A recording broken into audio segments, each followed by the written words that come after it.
जय महाराष्ट्र। मी सचिन लक्ष्मण आळंगे विठ्ठलवाडी इथून आज बोलत आहे।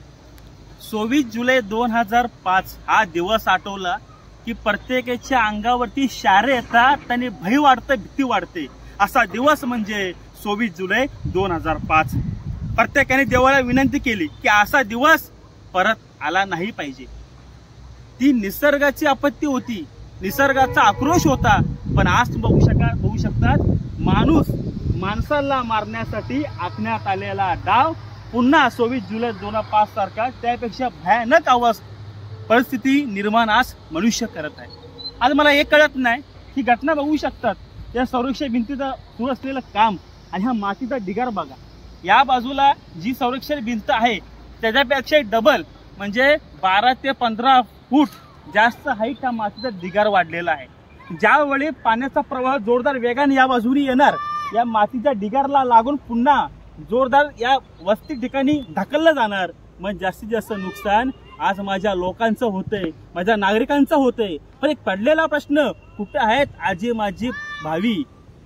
अहो, निवडणुकीच्या वेळी राजकारण होतं, पण जनतेचा प्रश्न हो। मी एक सर्वसाधारण नागरिक म्हणून आज इथे मी बोलत आहे।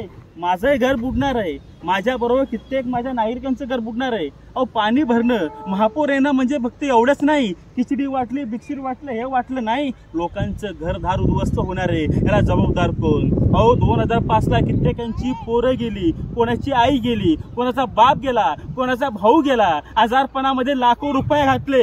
अशी परिस्थिती डोळ्यासमोर शासनाने बघितलं होतं, महानगरपालिकेला माहिती होतं। मग सगळं माहिती असून सुद्धा भयानक महापूर माझ्या विठ्ठलवाडीत येणार आहे, त्यासाठी नियोजन का करत नाही महानगरपालिका? प्रशासन झोपला आहे का? हे प्रश्न आम्हाला पडलेले आहेत। कारण हा मातीचा ढिगारा सांगतोय की माझी विठ्ठलवाडी पाण्यात डुबणार। या संरक्षण भिंतीचं कामच सांगतोय माझ्या विठ्ठलवाडीला मोठा धोका होणार आहे। नाले साफसफाई झाले पाहिजे, गाळ नव्हे, नाले साफसफाईचा संपूर्ण मातीसहित गाळ काढला पाहिजे।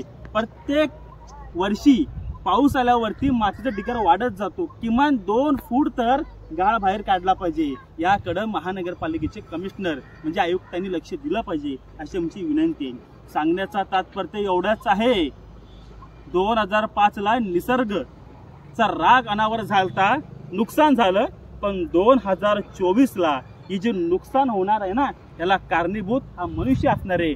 माणूसच माणूसाच्या जीवावर उठला आहे आणि आमचेच माणसं आज विठ्ठलवाडी बुडवायला निघालेले आहेत। लक्ष द्या, आता नागरिकांचा आक्रोश वाढला तर रस्त्यावरती फिरणं मुश्किल होणार आहे। नाव माझं शब्द लक्षात ठेवा। जय हिंद, जय महाराष्ट्र।